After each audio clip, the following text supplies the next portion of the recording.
This dude right here has just put out a brand new album called 86. Production name is aYm, aYm. That's what he goes by, y'all. By the way, welcome, Hooksto, man. How you doing today, bro? Before we get too far into things, it's good to see you, man. Sunday and it's football season, so my fantasy football obsession comes out on Sundays. I know you're just about being degenerate at B-dubs and watching my 8 leagues, you know. So that's pretty much the day so far, and it's a good day. It's beautiful. It's a nice day here in St. Paul. I'm glad to be here with y'all and doing this, man. It's cool. Can't wait to hear these beats. So this is him, guys. Again, you can go to the link tree and you can kind of go from there. He has a Spotify. What do you have? A Spotify, SoundCloud. What else you got? Yeah, I mean those are probably like I don't know. Spotify's kind of where I'm like gearing most of my audience to go, just because it's kind of the new thing. Bandcamp's obviously the thing if you want to actually purchase the album and support me in any way, like financially. But I care more about just people listening to the project at this point. Hell yeah. And just kind of getting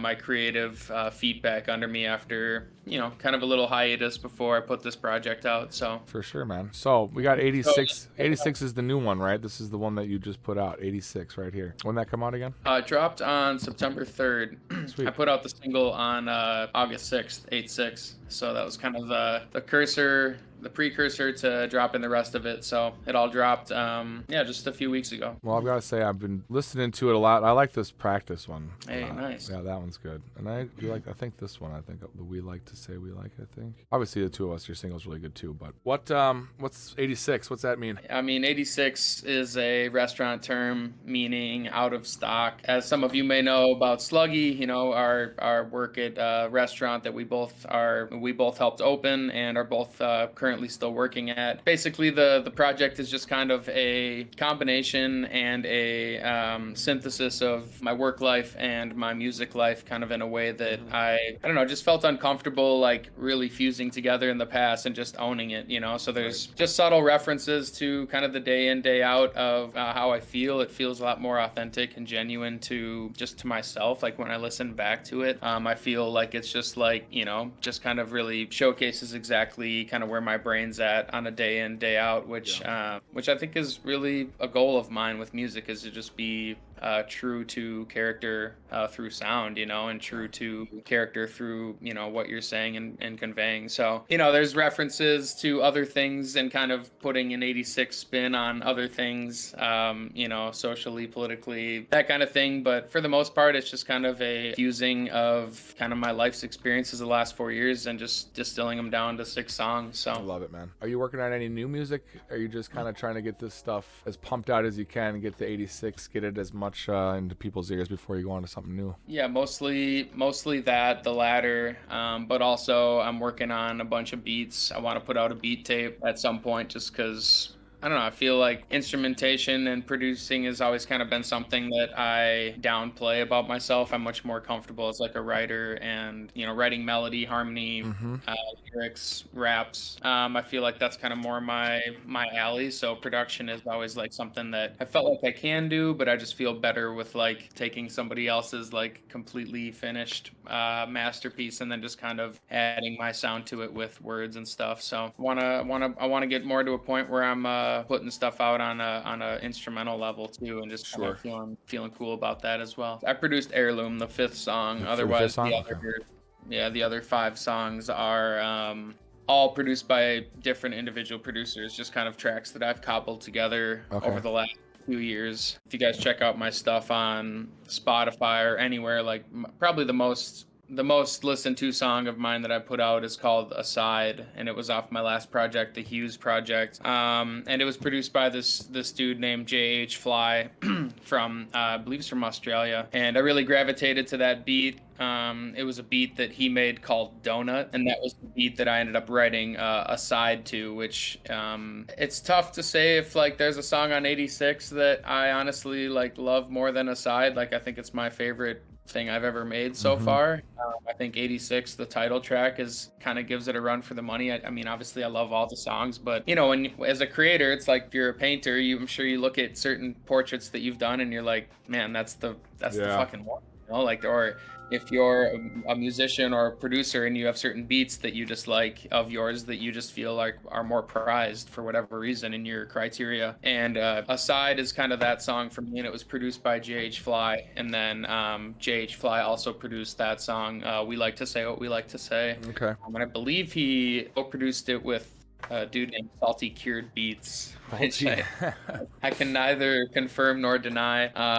But yeah, I really enjoy your ad libs. They're very goofy. They're very you. They fit your whole vibe. If people actually got to know you, would be like, oh, he's just himself on record, which is good. I think the more you're yourself on record, the more people connect with you, and the more people end up sticking around and wanting to get to know you more if they feel like you're giving them your authentic self instead of a version of yourself that they think they want. You know what I mean? Yeah, That's 100%. it never really worked for me or for anyone that I knew in the artist world. And I think that's pretty kind of obvious stuff, but it's hard to always remember sometimes, you know? I think we've all had spats with that Yeah. because you kind of inflate one with the other, and it's like everyone kind of needs that to learn that lesson for themselves in a way. Yeah, I totally get it, man. That's awesome. So 86, what's up with the beat on this one, and what's the general idea? Yeah, so title track of the project. I'm a Gemini, so the chorus kind of, reflects my inability to ever make my mind up and like make a passionate like step forward often. So kind of Sure. ends up just allowing me to balance a lot of things that I like to do, which I don't think is the worst thing. I think a lot of people in life like specialize in one or two things and dedicate more and more of their time to those one or two things. Mm-hmm. And I'm just kind of realizing that like what I like to do is balance like 4 or 5 or 6 things, yeah, all at a higher level. And I think that it's something that I've kind of learned that there's nothing wrong with that. It's just different than like the majority of people who Right. you see their lives and you assume that like maybe you need to fit that mold too, but you don't at all. That's right. That's what I was Of gonna course, say it's earlier, kind yeah. of embodying of that. Just kind of never fucking really know where my mind is because I'm figuring it out, twist it up, make some sense. Yep. And then the beat is, I believe he's from Mexico's Made in M. Okay. Produced that one. And that was, Probably like made in Mexico, I would assume. yeah, I would assume so as well. But one of those beats where like the first time I heard it in my car, I was just spitting freestyles off the top of my dome. Like that's kind of when that's kind of how I like get to know a beat is just by freestyling with it and feeling out vocal cadences and melodies and things like that over it. And then eventually writing to it. But it was one of those beats where it's like, yeah, no, I need to use this and incorporate this in my artistic life somehow. Sure. And then the verses were actually verses that I had written for a song. Actually, all the verse and the chorus were things that I had written for a song with a buddy of mine named Fib, a dope producer and collage maker. If you want to check him out on Instagram, PHI. Yeah, he makes insane collages. Collage. Like literally, just check out Fib, PHI on Instagram. Yeah, he like made music in collages, and collages have certainly taken off and kind of been again one of his like key focuses, which Nice. is dope.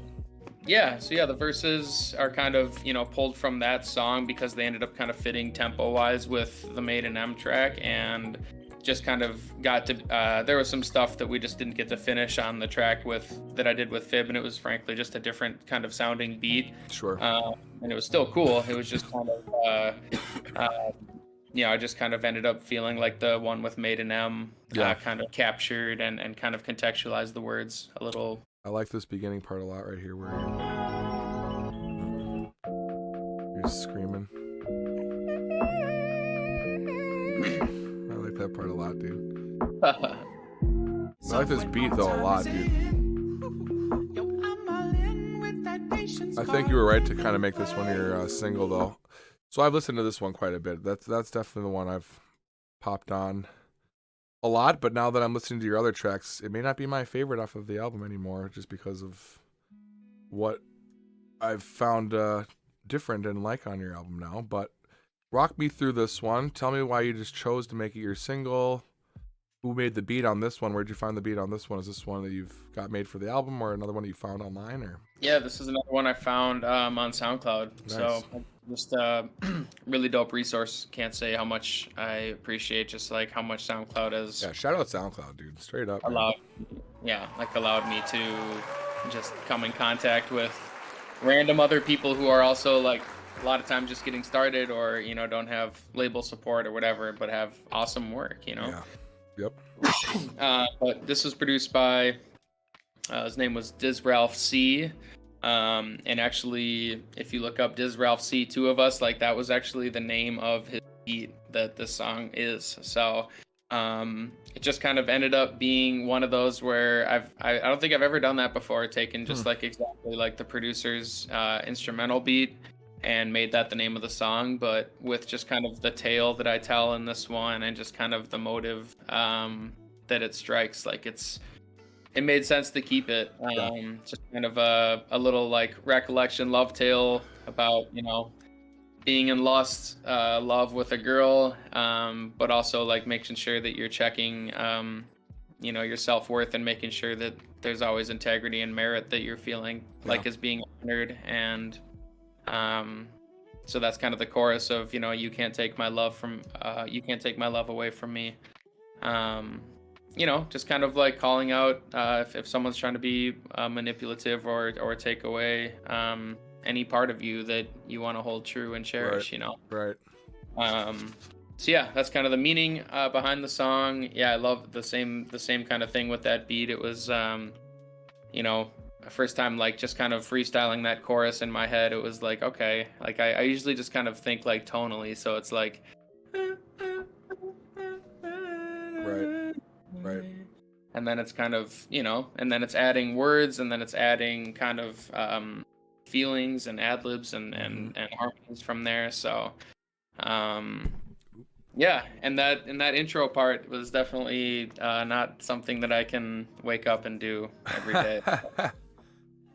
Well, that was kind of a random time that I just felt like my range was, I don't know. And then I actually re-recorded everything else from that song like a few months ago. Wow. Except for that. I could not do the intro take again. Like literally, Wow. I did that intro take probably 3 years ago when I recorded like a first mix of that song. Wow. And then I just was like unable to do it. Well, you definitely hit the notes there on that one, dude. Yeah, I kind of describe practice as like my thesis statement. Like that verse it's just like, again, it's just I kind of really fuck with like that style of song, chorus verse chorus, Right. That's it. Just kind of allows me to be interjection with a thought, allows me to find like a flow with a verse, and then capstone it with the chorus again. Like that's how Aside was designed. That's how some of like my favorite songs I made have kind of been designed.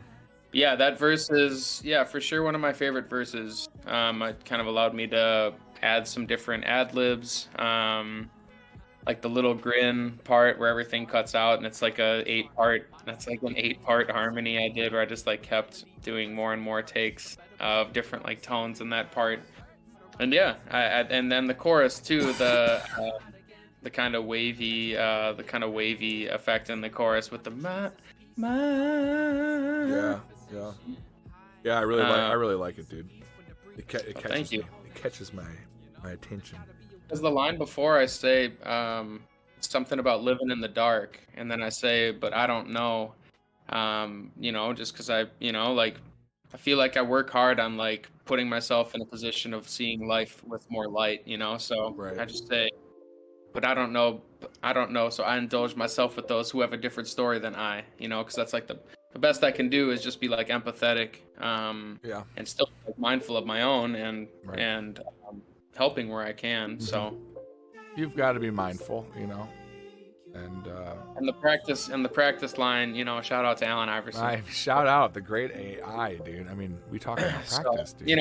Like that's where this project is like feels so fun for me, because it's a relic of, I'm a nerdy sports kid at heart, like I grew up on knowing every single basketball player in the NBA when I was 12 years old, and so yeah, it's those kinds of things where like it's fun to come full circle when you're being creative and like have your lyrics or whatever, if you're a visual artist, have like whatever you're creating kind of keep you rooted, you know.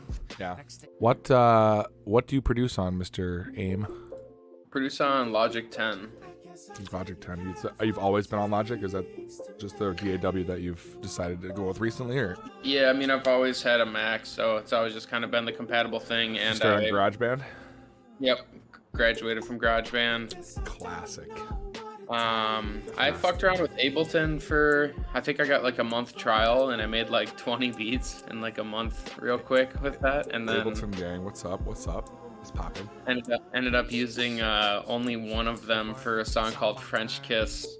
Shout out to Freddie, who works at the Hog. That's his favorite song of mine, and like nobody really liked that song or listened to it a bunch. And then Freddie like started checking out my shit, and he was like, dude, French Kiss is my jam. So that was made on Ableton, my song called French Kiss. Otherwise, everything else I've produced has been on Logic. What's going on here? Is this just all like stock stuff you made it on? Did you play any of these beats or these samples? Like, what's going on here with the beats? Yeah, everything I make is typically I mean, like this stuff is all stuff that I played on.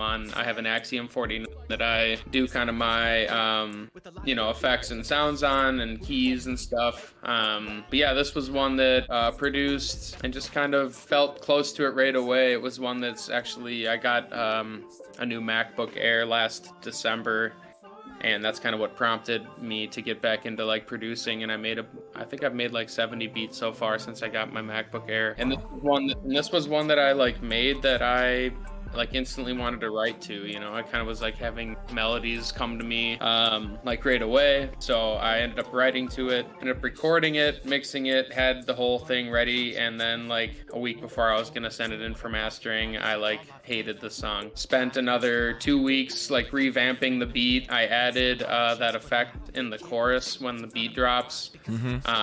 That kind of makes the chorus more dynamic, because without it was just like bassy and deep, but it was kind of like very, very kind of frail and fragile sounding to me all of a sudden. So I got to a point where I was like, I really didn't like Heirloom how it sounded, and I had to be frank with my mastering guy, Tony Williamette. Actually, I think it was after he sent me the first wave. Yeah, he sent me the first wave of masters, and I was like listening back, like, hey, you know, like we worked to get volume and levels right, but it was more so like I just felt really bad about how my part in Heirloom. I was like, I didn't like the mix, so I went back and spent a week or two on it and getting it kind of more where I wanted.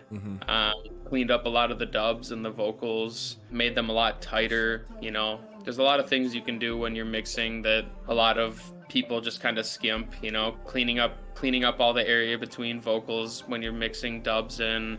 A lot of people just leave their whole dub take and then just, you know, like don't cut out the 10 seconds in between you saying like, what?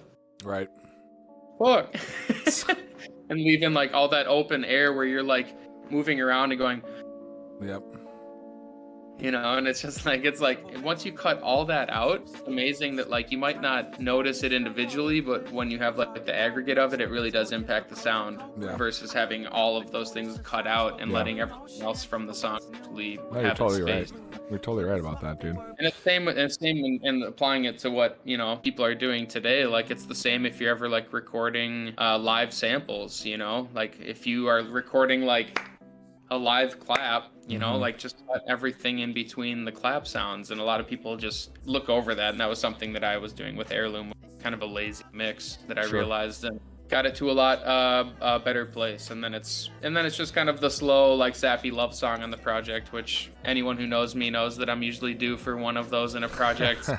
Lady Killer Hooks. So Heirloom, it's a song about self-worth. So I talk about equating like your worth in terms of like the value of a carrot, and Heirloom carrot is specifically like a father lineage traced carrot, basically like one of the best carrots in terms of just it's the best in terms of quality and where it's from, where it comes from. So there's not a better carrot. It's not a better carrot. But the metaphor being like, you know, just being mindful of your self-worth and like knowing that, you know, again, like if something's not in line or not the right place for you, know that you can like remove yourself from it and start fresh and find something or someone that honors that more, you know? Yeah. So. Yeah, starting fresh, hard to do, but sometimes necessary. Sometimes with the most necessary thing to do, for sure. But you said you don't have anything else in the works at the moment. You are doing live shows, though, aren't you? Yeah, I performed at a venue in Minneapolis called Ice House last Wednesday. Nice. Yeah, I got some more things that I'm going to be working on booking for the winter. Nice. Nice. I really like this one, too. This one sounds like real, sonically really well done. Like, it just has a really great tonal mix. Nice. Like if I heard this one, you know what I mean? Like on like a spot, like a playlist, I'd be like, oh yeah, that makes sense. That's about right. Well, maybe I'll submit it for a playlist. Well, you never know, dude. That's something I should be doing. So, but yeah, no, it's Van Winkle 23, which, if you don't know, is a very, very, very expensive bourbon aged for 23 years. No way, dude. Never had it. I've only had 15. No way, dude. Shout out Billy Porter, who let me have a sip of his Van Winkle 15 when he came into the Hog once. Wow. I have a bottle of 10-year and a bottle of 12-year here. They're both gone, but. So yeah, it's just kind of again, just tying up those kind of interweaving references to like restaurant and hospitality and you know worth, like just kind of like it's meant to be partly just like a play, but also like of course the ending lyric of when that day comes we wasn't free sipping Pappy Van Winkle 23.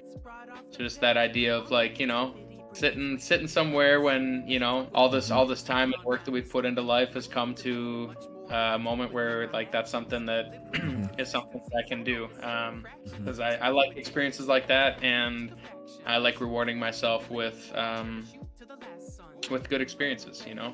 Feel that. Life's all about experiences, y'all. If you didn't know, that's the ticket. And you definitely get the you know, Sluggy D reference in there at the end of the first verse, if you can catch that. I heard that. Yeah, I heard that. That's so great, dude. So great. You know. Much love. Shout out to you and your wonderful music, dude. This is great, man. Yeah, I like pitched my vocals down on the verses on that. It's tight though, dude. I don't really remember my dreams very often, but a series of dreams that I actually remembered. It was like 5-6 nights in a row. I kept like going back to this like dream that I was like falling in love with this girl in France. It's a very specific dream. And I couldn't speak to her because she only spoke French, but like we like loved each other through like non-verbals somehow, because we just both like felt love through a way. Oh yeah. Without communication, you know. Verbal communication. Let me tell you about that non-verbal communication. It's twisted up, yeah. Trying to make some sense, no. Never fucking really know where my mind is. I never fucking really know. Hey, whether it's inside of me or not yet to be. I try to keep my blinders set to open sea. It's easy to get lost in the broken dream, but when the nightmare strikes for me, I conquer thee. Interject myself and seize the pretty things. And when the vision comes to seize, get lost in trees. Lost it with a long TD from Dante C. Ooped it with a slam from Shaq by the Kobe. R.I.P.